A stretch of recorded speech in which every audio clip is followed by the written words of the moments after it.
Good evening and welcome. I'm Lisa Rayam, your moderator for the evening. I'm host and senior producer of Morning Edition.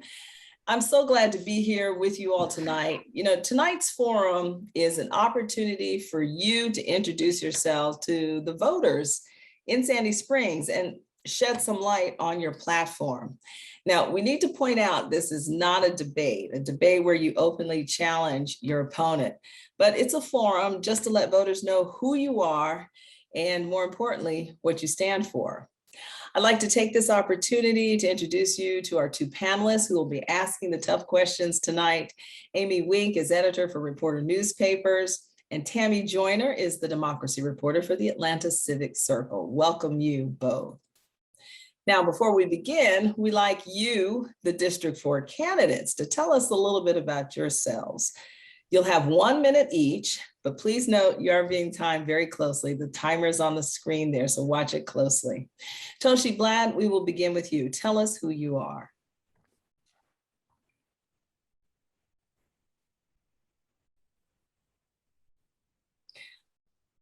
Ms. Blad, you are on mute. You can begin again, and you have 1 minute to tell us who you are. There you are. Sandy Springs is my home. My husband, Robert, and I have lived here 27 years. We've raised our daughters and started businesses. Both of our girls graduated from Sandy Springs Public Schools, where I volunteered many hours. Community service is in my DNA. I believe in servant leadership. As recently, I served on the Charter Review Commission. As a graduate of Leadership Sandy Springs, I've served on the Sandy Springs Council of Neighborhoods and the Sandy Springs Conservancy. With my master's in library and information science, I have a proven track record of researching the facts and evaluating sources from many sources of information to make tough decisions. I see myself as your council person, being able to listen to your needs, provide solutions, and ultimately provide an avenue for you to have a voice on City Council. I look forward to serving you in District 4. Thank you so much. Vernon Graham, tell us who you are. Yeah, so my name is Vernon Graham, and I've been in Sandy Springs for 20 years. I live in the Mount Vernon Wood subdivision, 4 grown kids. And but really for me, and it looks like, you know, whether it's this or some of the other ones I watch, people just kind of read off some things. So I'm just going to tell you from my actual experience or from the heart. So I'm not going to read anything, right? So I'm just going to tell you what my platform is about, right? It's really just about carbon footprint, right? Which is transportation, and we all know what that looks like. It's not pretty, right? We're going to talk about some green space, right? So that's what really matters in our platform. Right, and then we're going to talk about two other things, which are the infrastructure, which, you know, sewers, roads, things of that nature are creating some major issues for us as a city, right? And then, of course, we're going to talk about what everybody wants to talk about, which is housing, right? Whether it's affordable and whether the density is creating other issues as it relates to sewers and things of that nature, because we're eliminating green space, right? So let's talk about that. So at the end of the day, I'm here to ask you for your vote for District 4 so we can get some of these things done. Thank you. Vernon Graham, thank you. Jody Reichel, tell us who you are. I am Jody Reichel, and I'm honored to represent District 4 as your City Councilwoman. Sandy Springs has been my family's home for over 30 years. My children were born, raised, and educated in Sandy Springs. In my 4 years on City Council, I have been a huge supporter of our first responders, brought multiple amenities, including pickleball courts and green spaces into our city, and protected our neighborhoods from unwanted, incompatible developments. Additionally, I co-founded Citizens for a New North Springs High School. Thanks to our effort, that's exactly what we are getting, a new North Springs High School. I was influential in recommending an updated master plan for our city center, and I advocated for a grant for Sandy Springs small businesses affected by the pandemic. I've strived to be available to all residents of our city whenever they need me, day or night, and provide them with updates about significant developments and noteworthy items through my monthly newsletter. I am proud of what I have accomplished during the past 4 years, and I look forward to continuing our work for the next 4 years. Thank you. Jody Reichel, thank you. Lastly, Michelle Sullivan, tell us who you are. Hello, my name is Michelle Sullivan. I am one of the candidates for District 4 Sandy Springs City Council. The reason why I am running is because I believe my experience in starting a business and owner-operator for 16 years in early childhood education has given me the skill set to be on the Sandy Springs City Council, a member of the Sandy Springs City Council. I strongly believe in effective communication, accessibility to information, and its leaders. I believe in it so much that you can call me on my cell phone at 404-207-9557. I want to hear your issues concerning traffic, growth, water infrastructure, and housing. You can go to my website, michelle-sullivan.com. I am a voice for the community. So vote November 2nd. Michelle Sullivan, Jody Reichel, Vernon Graham, and Tochie Blad are our candidates for District 4. Thank you again for being here. Now the forum will begin. You will be asked a total of 2 questions by our panelists, and then I'll ask a question based on some submitted by the public in advance. Each of you will have 1 minute to answer each question. Tammy Joyner will begin this round. Tammy?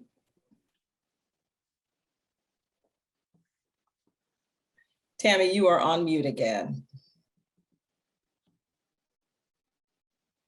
Under there. So sorry about that. Well, anyway, good evening to everyone, and wanted to start the question off with Ms. Blad. Everywhere you go these days, employers are desperate for workers. What does the city of Sandy Springs need to do to address this worker shortage? Thanks for the question. I think that several things need to happen. I think that when it comes to land use, we need to look at providing diverse housing options in Sandy Springs. We can do that by creating housing for essential workers, whether it be our police, our firefighters, our nurses, or our teachers. And in our endeavors, we need to keep healthy, safe, affordable housing as an option. We don't want folks to have to commute in long distance, and it's going to hurt our businesses in the long run if we don't provide a variety of housing. Along Peachtree Dunwoody Road, which backs up to me, we've had condos, townhomes, and apartments recently built. It's all near the transit station, and that's very helpful to the community. But overall, until we meet the housing needs assessments and create a variety of housing options that'll help our seniors age in place in their homes and provide housing for other workers, Sandy Springs may end up limiting its growth. Thank you. Thank you. Mr. Graham, the same question. What does the city of Sandy Springs need to do to address the worker shortage? Yeah, so, Tochie brings up a good point, but it's really about a plan, right? We really have no plan as it relates to that, right? So my solution is really around developing a plan, bringing all the folks to the table that are affected by this shortfall, right, of employees. Affordable housing, absolutely. I talked about that in the opening statement. We need to have affordable housing, but what it also does is keep those employees here. I guarantee you, most of these employees don't live here, right? They're commuting, which creates other issues as it relates to a carbon footprint that I mentioned earlier as well, right? So we need an actual solution that brings all of these things together and put them on the table, right? So there's no smoking gun here, guys. It's really about having an opportunity for them to have affordable housing, right? So that they can actually live where they work, right? And make it attractive, right? If you can't do that, and just so we know, I have developers ready, willing, and able to make this happen, right? So I've had those discussions. Let's bring them in the room. Let's sit them down with these folks that need this opportunity and make this happen. The solution is here. Thank you. Thank you. Ms. Reichel, I also like to know what your thoughts on what the city needs to do to address the worker shortage. So I think part of the reason that we have worker shortage right now is because of the pandemic. And one of the things that I'm pushing is for everybody to get their vaccines so that we can get back to our normal workforce and have people that want to come in and want to work. I think people are scared to be around a lot of people still at this time.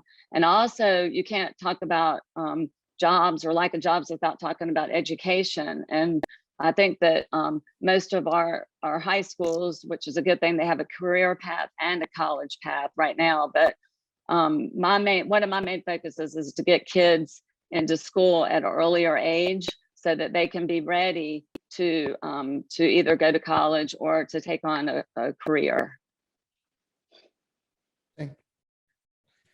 And Ms. Sullivan, what would you think the city needs to do to address the worker shortage?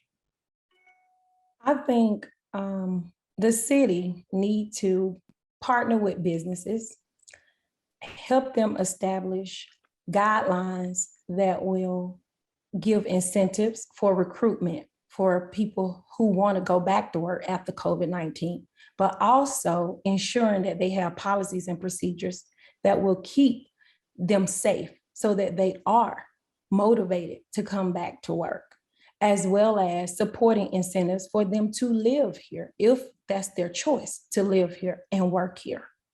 We recently have established our own policies and procedures of COVID testing so that staff know, wearing masks, that they are safe if they do come back to work, and giving them some kind of incentive, sign-in bonuses to make them come back to work and know that they're safe. I think the issue is they're not coming back to work because they don't believe that they're safe.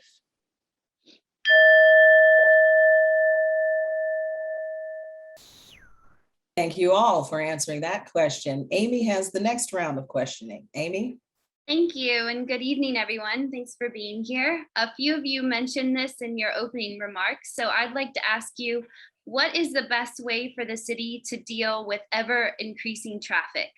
And Ms. Sullivan, could I start with you? Oh, traffic. Well, there are a lot of ways we can deal with traffic. We can come up with ways. Number one, we can have peak times where traffic is monitored by the local police.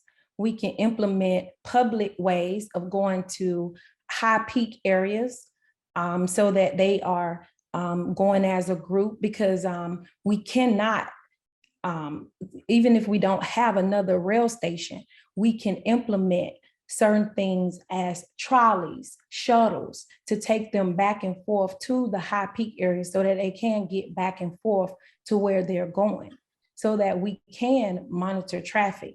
If we know, I know most private schools, they know that it's going to be a high peak area. They get policemen out there to monitor the traffic so that traffic can flow.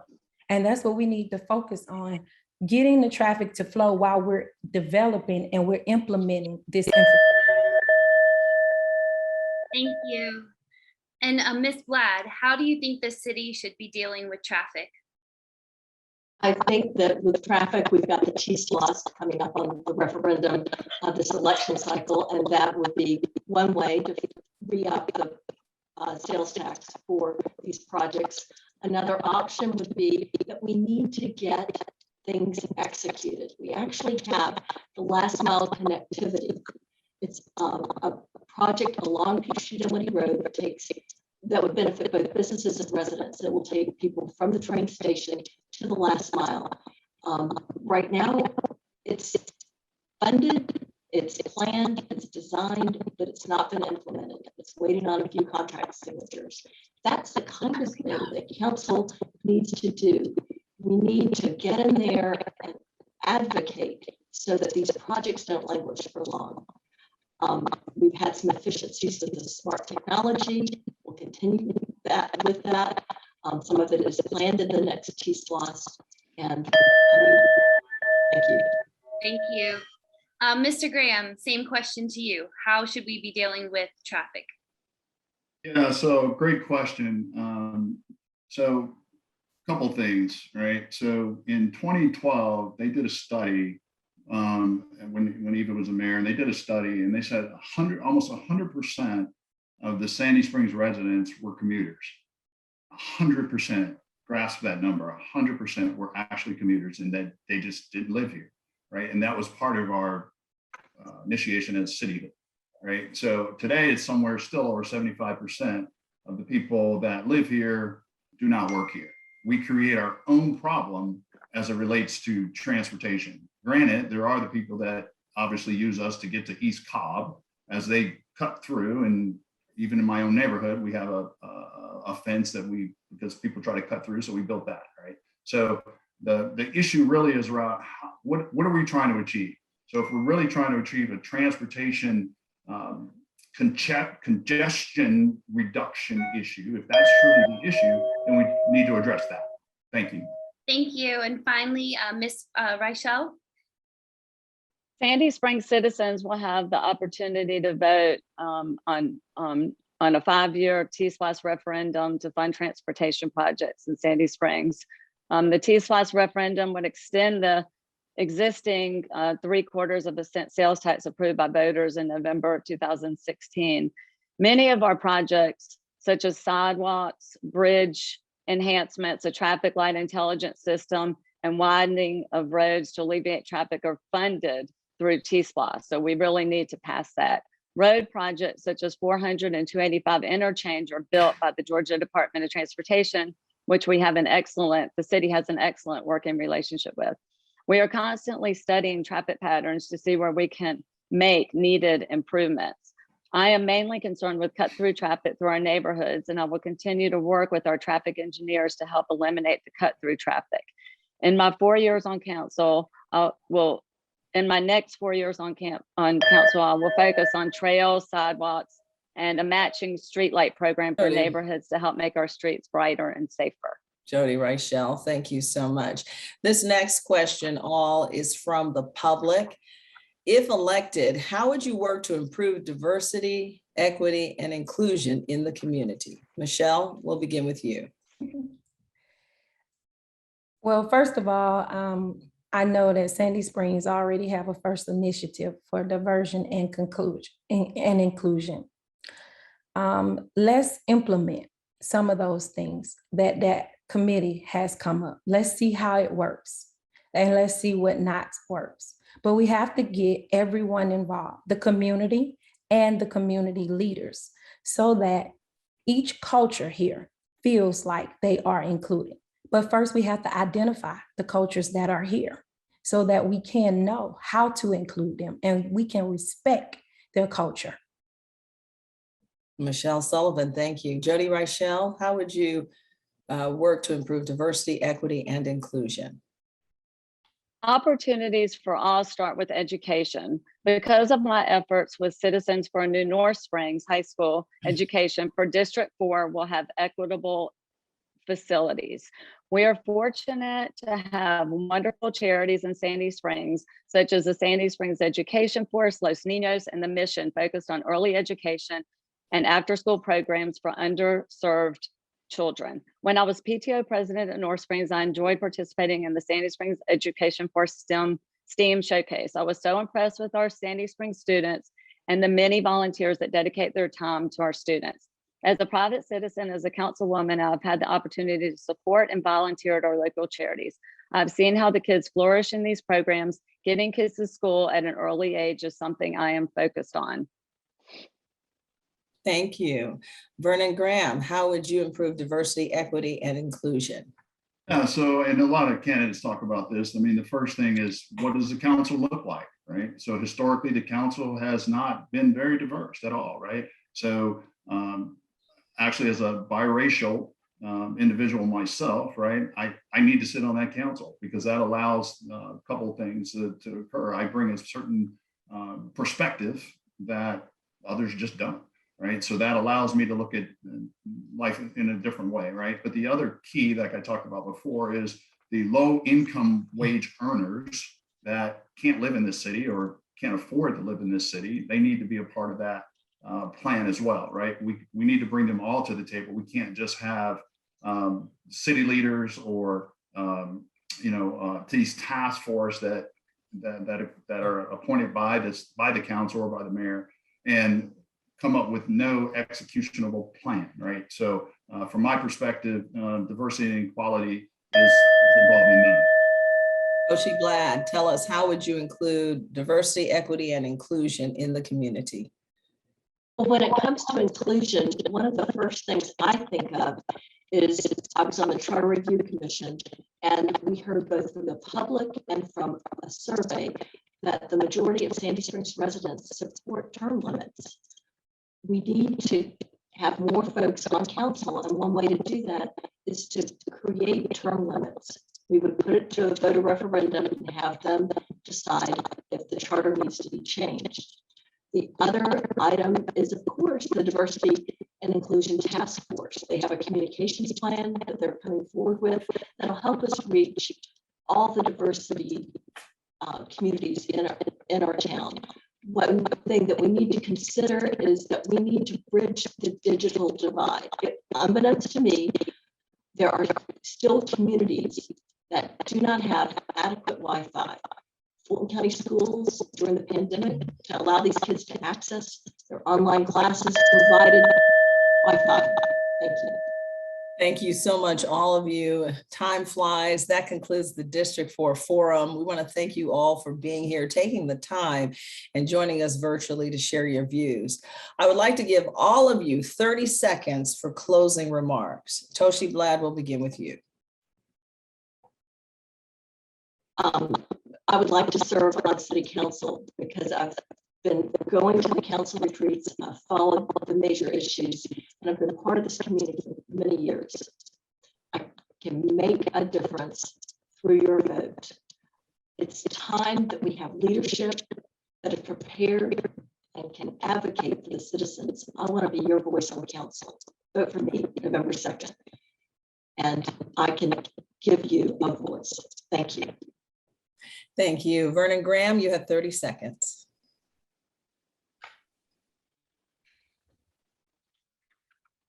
Mr. Graham, you're on mute. And my apologies, Lisa. That's so okay. I'm honored to be here. I'm blessed to be here. Again, I want to repeat that I totally respect and thank my supporters, my friends, my family that have stood by me through this process. I look forward to serving the constituents of District 4. I know that you will vote me in. I look forward to that. And, you know, let's go get some of these things done that we talked about, like affordable housing or housing as it relates to having a plan. We don't even have a plan in the city. So how do we get a plan, whether it's affordable or the density issue? So let's go get it. Thank you. Mr. Graham, thank you. Jody Reichel, closing remarks. I want to wrap up talking about and celebrating our diverse community, and that I'm proud that Sandy Springs attracts new young families who are planting their roots and investing in our community. And I appreciate all the support, which is evidenced by the signs that that people have allowed me to put in their yards. And I'm not taking anything for granted. I'm continuing to knock on doors and meeting people. With your continued support and your vote, we can keep Sandy Springs safe and welcoming, diverse, vibrant, financially strong city to which to live. Thank you. Michelle Sullivan, you have 30 seconds for closing remarks. I just want to say thank you all for coming out to meet all the candidates. Tomorrow, I will be having a virtual meet and greet at 7:00 p.m. just so you can get to know me better. You can visit my website at michelle-sullivan.com. I am a voice for the community. I want to hear your issues and your concerns. Vote November 2nd, Michelle Sullivan, District 4, Sandy Springs City Council. Thank you. Have a good night. I look forward to speaking with you and working with you. Michelle Sullivan, Jody Reichel, Vernon Graham, Tochie Blad are your candidates for District 4. Thank you so much for taking the time to be here this evening. Thank you so much for joining us.